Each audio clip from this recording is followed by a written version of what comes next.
অন্ধকারে যুগ বলা হতো। অন্ধকার মানে নয় যে সেখানে লাইটিং এর ব্যবস্থা, আলো ছিল না, তা নয়। এক কথায় সেই সময় ভালো কথা বলার মানুষ ছিল না। ছোটখাটো বিষয়কে কেন্দ্র করে তারা 20 বছর 25 বছর বাবজি ঝামেলা টেনে নিয়ে যেত, যেগুলো বর্তমান বাবজি শুরু হতে চলেছে। আল্লাহর নবী বলেন, কিয়ামতের আগে আমার উম্মতের মধ্যে আমি জন্ম নেওয়ার পর মক্কা নগরে যেই সব কাফিরদের মধ্যে, মক্কার লোকেদের মধ্যে যে সব খারাপি গুণগুলো ছিল, এই সব গুণগুলো কিয়ামতের আগে আমার উম্মতের মধ্যে দেখা দেবে। আজ বর্তমান বাবজি মানুষ দেখেন, কোনো ঝামেলা হলে মানুষ মীমাংসা করতে যায় না, আরো বিবাদ লাগাতে যায়। তার যদি লোক না থাকে, তাকে আড়ালে ডেকে যে বলবে এই দেশে এলাকায় যারা শক্তিশালী তার দলে সাপোর্ট দে, যে তুই কেন ওদের কাছে মাথা নিচু করবি। এসব বাবজি আপনার থামাতে চায় না, জিনিসটাকে আরো খারাপের দিকে নিয়ে যায়। এটা জাহিলিয়াতের যুগে বাবজি ছিল। তো সেই সময় মক্কা নগরে বাবজি আপনার আবু জেহেলকে ডাক দিয়ে বলল, ভাই আমি শাম দেশে মানুষ হয়েছি, মক্কা নগরে এসে আমি এই লোকটাকে দেখলাম, যার মুখে তুমি থুতু দিয়ে দিলাও। সে তোমাকে গালি দিল না, শুধু একটা কথা বলো, তোমার মুখে দিলে তুমি কি খুশি হতে? অন্য লোক যদি কেউ থুতু ভরে দিত, তুমি আবার তাকে ধমক দিয়ে তাড়িয়ে দিলাও। এই লোকটার নাম কি? লোকটার আব্বার নাম কি? একটু বলো, আমি মক্কা নগরী গিয়ে তার প্রশংসা করব, আলোচনা করব আমার বাপ চাচাদের সামনে। আজকে আমাদের এখানে সামনে বাবজি বিধায়ক মাননীয় হুমায়ুন কবির সাহেব, উনি বক্তব্য দিচ্ছিলেন। অনেক মানুষই গিয়ে হয়তো দেশে বাড়িতে গিয়ে আলোচনা করবে যে নতুন গ্রাম মাদ্রাসায় 1 লক্ষ টাকা তিনি ওয়াদা করলেন। তো ডাক দিয়ে বললো, আমি গিয়ে এই লোকটার আমি প্রশংসা করব, এর নাম কি বললো? আবু জেহেল বলল, এর পরিচয় তোমাকে দেওয়া যাবে না, শোনো না, সামনের দিকে চলো, আরো মজা জিনিস দেখাবো। সম্মানিত ভাই আমার, বাবা জীবনেরা, আল্লাহ যাকে হেদায়েত করবে, পৃথিবীর মানুষ নাই তাকে বাবজি গুমরাহ করে রাখতে পারবে না। উরাইকা রাদিয়াল্লাহু তাআলা আনহুর দিলের ভিতরে আল্লাহর নূর জ্বালিয়ে দিয়েছেন, হেদায়েতের নূর। উরাইকা আবু জেহেলের হাত ধরে যেতে যেতে কিছুটা দূর যাওয়ার পরে হাতকে টান মেরে ছুটে দিয়ে আল্লাহ রাসূলের দিকে দৌড়াতে লাগলেন। আল্লাহর নবী জনাবে মুহাম্মদ রাসূলুল্লাহ সাল্লাল্লাহু তাআলা আলাইহি ওয়াসাল্লাম দরদে নবীকে পেছন দিক থেকে ডাক দিয়ে বললেন, ও মক্কার যুবক, তুমি দাঁড়িয়ে যাও। উরাইকা বলেন, আমি নবীজির নাম পর্যন্ত জানতাম না। আল্লাহ রসুলকে বাবজি যুবক বলে ডাক দিয়েছে। নবী আমার পেছন দিকে ঘুরে তাকে দেখলেন, সেই তো যুবক উরাইকা। ওই আবু জেহেলের এই লোকটা হাত ওখানে ধরেছিল আমাকে, যখন আবু জেহেল নোংরা থুতু ভরে দিয়েছিল আমার মুখে। আল্লাহর নবীজি দাঁড়িয়ে গিয়ে বলেন, ও যুবক, তুমি আমাকে কেন দাঁড়াতে বললো? বললাও। যুবক বলেছিল, ভাই তোমার নামটা কি, তোমার পরিচয়টা তুমি আমাকে দিয়ে দাও। আল্লাহর রসুল ডাক দিয়া বলেন, যুবকরা, আমার মনে হয় তোমার বাড়ি মক্কা নগরে নাই। উরাইকা বলে, না, আমার বাড়ি মক্কা নগরে নাই, আমার বাড়ি হচ্ছে শাম দেশ থেকে আমি এসেছি, ওখানে বাড়ি আমার। আল্লাহর রসুল বলেন, ওরে যুবক, তোমার নাম কি? বলে, আমার নাম উরাইকা। আল্লাহর নবী বলেন, আমার নাম মুহাম্মাদুর রাসূলুল্লাহ সাল্লাল্লাহু তাআলা আলাইহি ওয়াসাল্লাম। আল্লাহ আমাকে দুনিয়ার বুকে রহমতের নবী করে পাঠিয়েছে। আমি আল্লাহ রাসূল। আল্লাহ রাব্বুল আলামিন মানুষকে জাহান্নামের রাস্তা থেকে জান্নাতি রাস্তা দেখানোর জন্য আমাকে রাসূল নবী করে পাঠিয়েছে। আল্লাহর নবী বলেন, নিজ আমাকে হেদায়েত বানিয়ে পাঠিয়েছে, মানুষকে হেদায়েত বানানোর জন্য। আমরা জানি হেদায়েতের মালিক একমাত্র আমার আল্লাহ। মানুষ পথ প্রদর্শক নবীজি, আল্লাহ রসুল দেখাতেন এটা ভালো কাজ, এই রাস্তা এইভাবে চললে তুমি জান্নাতে যাবা, আর এটা জাহান্নামের রাস্তা, তুমি এইভাবে চললে জাহান্নামে চলে যাবো। হেদায়েত করবেন আমার আল্লাহ। মহান রব্বুল আলামিনকে রব্বুল আলামিন রসুলকে আর রব্বুল আলামিন ডাক দিয়ে বলেন, ইন্নাকা লা তাহদি মান আহবাবতা। হে আল্লাহ রসুল, আপনি হেদায়েতের মালিক নন, আমি আল্লাহ হেদায়েতের মালিক। আমার যাকে ইচ্ছা হবে তাকে আমি হেদায়েত বানাবো, যাকে আমার ইচ্ছা হবে না আমি তাকে হেদায়েত বানাবো না, তাকে গুমরার মধ্যে রেখে রাখবো। আমরা জানি বিশ্ব নবীজির সবচেয়ে বড় দুশমন আবু জেহেল ছিল, ওমর ছিল, কিন্তু আবু জেহেল বাপজি মানানে নাই, ওমরই মানে ছিল। আল্লাহ রাব্বুল আলামিন ওমরকে বাপজি হেদায়েত দান করেছিলেন। আমি বলছিলাম রসুল সাল্লাল্লাহু তাআলা আলাইহি ওয়াসাল্লাম মসজিদে নববীতে প্রায় 600-র উপরে সাহাবা, সবাই বসে নবীর চেহারার দিকে চেয়ে আছেন। নবীজি কাঁদছিলেন। হযরতে আবু বকর বলছে, নবী আর কাঁদবেন না। হযরতে ওমর ফারুক রাদিয়াল্লাহু তাআলা আনহু তিনি ডাক দিয়ে বলছেন, ওগো আল্লাহর রাসূল, ওমর ঈমান আনার পূর্বে আপনাকে কাঁদতে হয়েছিল, কিন্তু নবীজি ওমর ঈমান আনার পর কোন বেঈমান আপনার সামনে তলোয়ার তুলে চোখ রাঙা করে কথা বলার আর কেউ সাহস রাখতে পারেনি। ওগো নবীজি, আপনি কাঁদবেন না, আমি ওমর আপনার সামনে দাঁড়িয়ে আছি। আল্লাহ রাসূল সাল্লাল্লাহু তাআলা আলাইহি ওয়াসাল্লাম বিশ্ব দরদি নবী ওমরকে বললেন, ওমর, তোমার কি মনে নাই তুমি ঈমান আনার পর 4 দিন যেদিন তোমার ঈমান আনা হয়েছিল, সেদিনও তো এক ইহুদি তোমার সামনে আমাকে অপমান করেছিল। হযরত আমিরুল মুমিনিন ওমর ইবনুল খাত্তাব রাদিয়াল্লাহু তাআলা আনহু বিশ্ব নবী বলেন, হুজুর আপনি একটু বলুন। মসজিদে নববীতে 600-র উপর সাহাবা অনেকে বলতে লাগলেন, নবী গো, আমরা ওমরের ঈমান আনা দেখি নাই, আমরা পরে ঈমান এনেছি, আমাদের বাড়ি মক্কার বাইরে। নবী আপনি বলুন, ওমর ঈমান আনার পরে আপনাকে কে আঘাত দিয়েছিল? আমরা ওমরের বাহুর বল আমরা আপনার মুখ থেকে শুনেছি এবং নিজ চোখে ওমরকে দেখেছি তার শক্তির ব্যাপারে। আল্লাহর নবী বলেন, ওমরের 2 হাতে বাপজি 1 নাই 2 নাই, দুনিয়ার 50টা যুবকের শক্তি যতটা আল্লাহ দান করেছে, 50টা যুবকের শক্তি মিলে যতটা হবে অতটা শক্তি আমার আল্লাহ একাই হযরত ওমরকে দান করেছিলেন। বলুন সুবহানাল্লাহ। আমার নবী বললেন, ওমর তোমার কি মনে নাই কেতাবে বাপজি সেরাতে হালবিয়া বলে একটি রাসূলুল্লাহর জীবনীর বই পাওয়া যায়, ওলামে দেওবন্দের লেখা উর্দু কিতাব। ওই কিতাবটিতে ঘটনাটা এসেছে, আল্লাহ রাসূল সাল্লাল্লাহু তাআলা আলাইহি ওয়াসাল্লাম তিনি দুনিয়াতে আসবেন, এসেছেন আসার আগেও আদম আলাইহিস সালাম থেকে নিয়ে বাবা আল্লাহ রাসূল আসার আগ পর্যন্ত যত নবী রাসূল আল্লাহ পাঠিয়েছিলেন, প্রতিটা নবীর কাছে আল্লাহ আনন্দ করে খুশি করে বলেছিলেন, আমি আখিরি জামানার পয়গম্বর হিসাবে আমার দোস্ত হাবিবকে পাঠাবো। তাওরাত, জবুর, ইনজিল এসব কিতাব আসমানি কিতাব, কোরআন। কিন্তু বাপজি আরো যে নবীদের উপরে যে কিতাবগুলো নাজিল হতো সেগুলোকে সহিফা কিতাব বলা হয়। এই সহিফা কিতাব আর আসমানি কিতাবের মধ্যে পার্থক্য বলা হয়েছে, বাপজি 4টে যে আসমানি কিতাব প্রয়োজন অনুযায়ী বাপজি আল্লাহর তরফ থেকে বাপজি কথাগুলো অবতীর্ণ হতো, জিবরিল আলাইহিস সালামের মারফতে আসতো। আর সহিফা কিতাবগুলো পুরো আল্লাহর তরফ থেকে ওগুলো আসতো, কিন্তু একটা কিতাব আকারে একসঙ্গে কিতাবটা নেমে চলে আসতো জিবরিলের মারফতে। তাই বাপজি সেগুলোকে ছোট ছোট সহিফা কিতাব বলা হয়।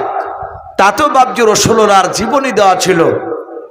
এক ইহুদির আলেম কিতাবে লিখেছে, তার বাড়ি ছিল বাপজি ইয়াসরিব বলে একটা দেশ, যেটা বর্তমান এখন মদিনা বলে পরিচিত।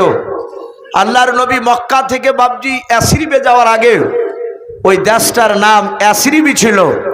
নবী যখন মক্কা থেকে হিজরত করে ইয়াসরিবে পৌঁছালেন, দেশটার নাম কেটে হলো মদিনাতুন নবী, নবীজির শহর। বিশ্ব নবী রহমতের নবী এই আগমনের কথা ইহুদির আলেমটা বাপজি জানতে পেরেছে। সে তওরাত, জুবুর, ইনজিল কিতাবে বাপজি পড়েছিল যে আখিরি জামানার বিশ্ব একজন নবী আসবেন, তিনার সব চরিত্র ভালো হবে, তার মধ্যে থেকে তার দুটো সবচেয়ে খাস, তার দুটো বাপজি আপনার গুণ সবচেয়ে ভালো হবে। বিশ্ব নবী যিনি হবেন তার সামনে হাজার অন্যায় করলে অন্যায়কারীকে তিনি ক্ষমা করে দিবেন, মাফ করে দিবেন। 2 নাম্বার সবচেয়ে তার বড় মহৎ গুণ, বিশ্ব নবী যিনি হবেন তিনি জীবনে ওয়াদার খেলাপ করবেন না।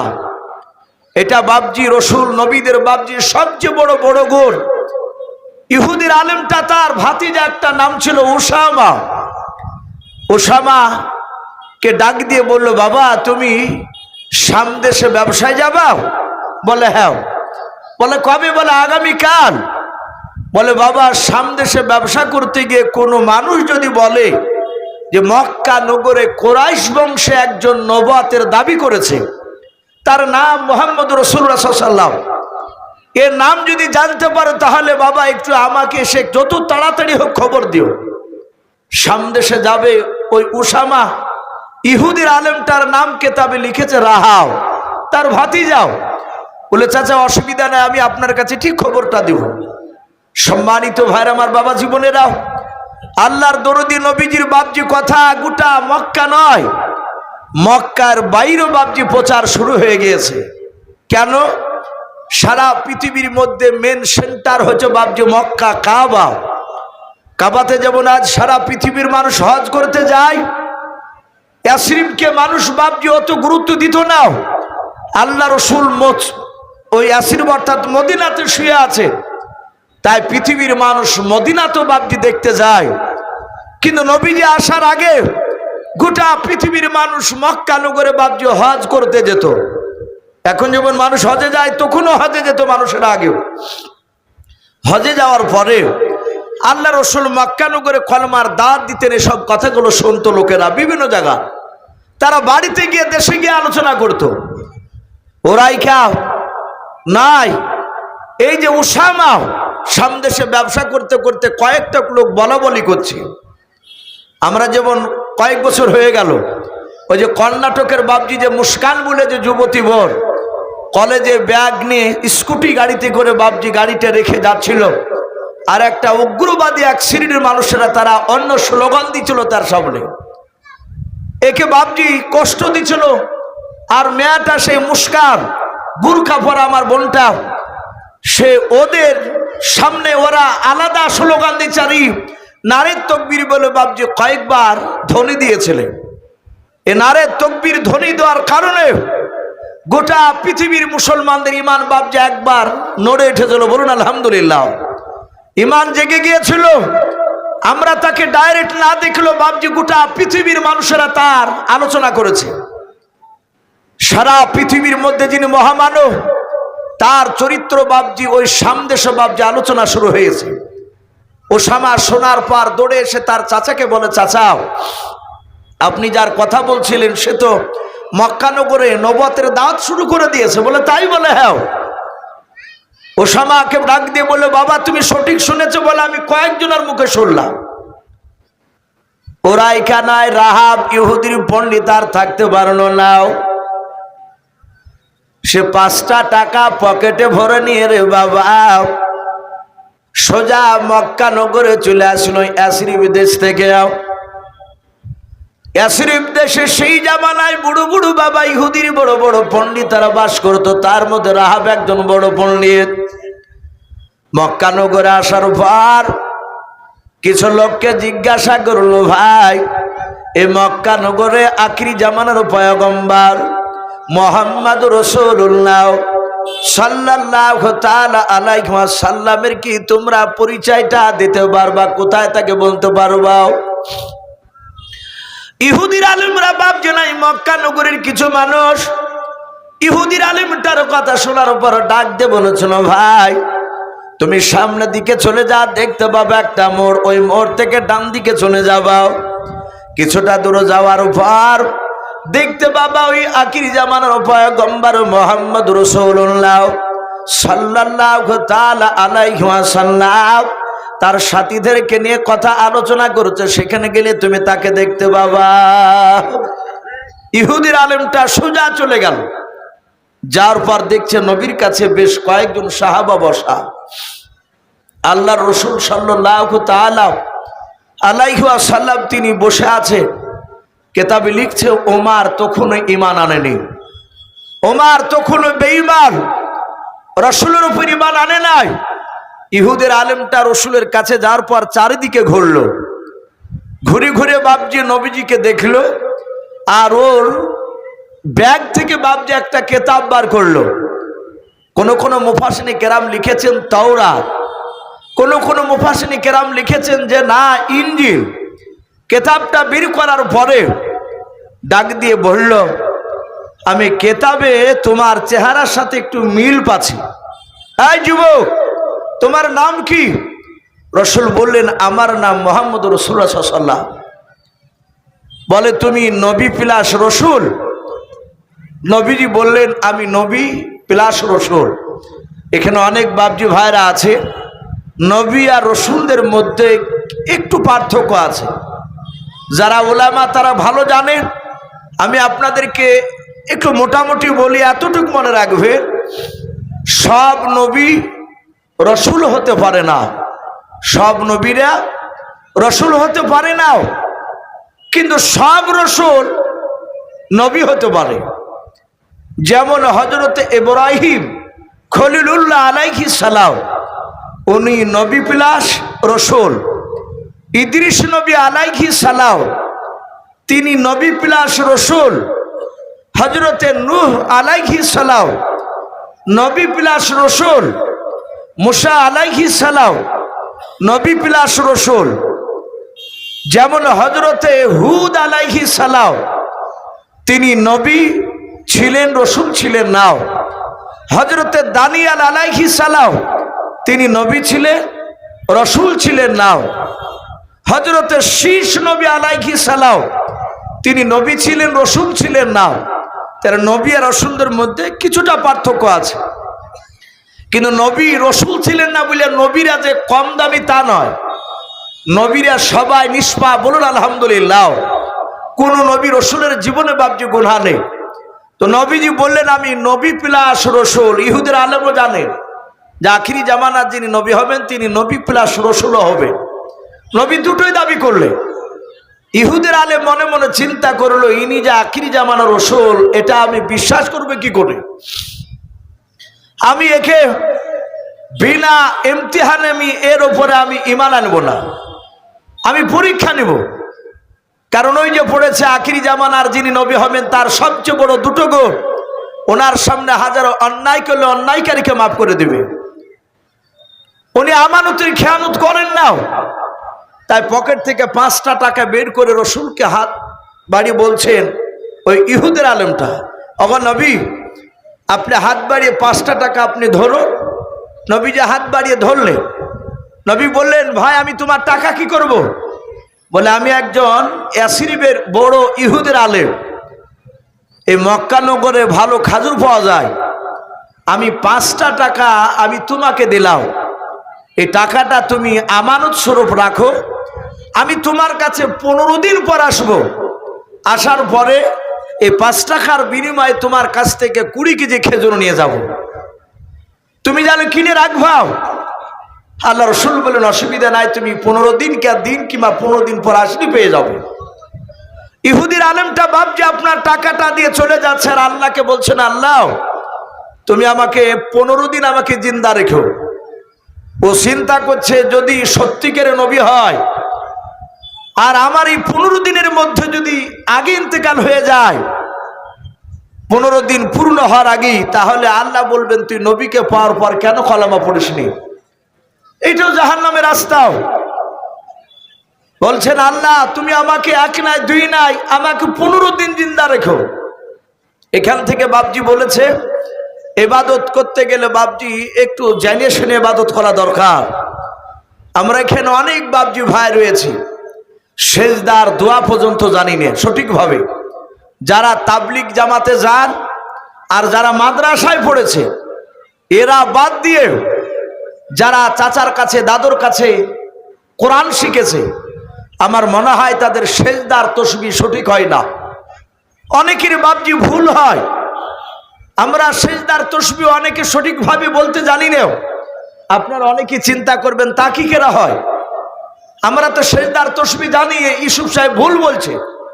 একটু পরীক্ষা করে নেন এখনই, যারা তাবলিগ জামাতে গিয়েছেন তারা আর মাদ্রাসায় যারা পড়েন তারা বাদ দিয়ে একটু মাথা নড়াবে, আমার সাথে এই কথাটা মিলাবেন। কারা কারা বলে সুবহানা রব্বিল আলা সেজদার তসবিহ? সেজদাতে গিয়ে কারা এই তসবিহটা বলেন? আমি যেভাবে বলছি এভাবে কারা কারা বলেন সুবহানা রব্বিল আলা? এটা বলেন তো ভাই নাকি? অনেকে, এদের অনেকে মাথা লড়াইছে। সুবহানা রব্বিল আলা এটা সেজদার তসবিহ বলে আমরা পড়ি, কিন্তু বাপজি এই সুবহানা রব্বিল আলা যারা বলে তাদের কিন্তু তসবিহ সঠিক হয় না, তাদের এটা ভুল। আপনি সঠিক করে বলতে পারছেন না, আপনি শিখেননি সেরকম লোকের কাছে।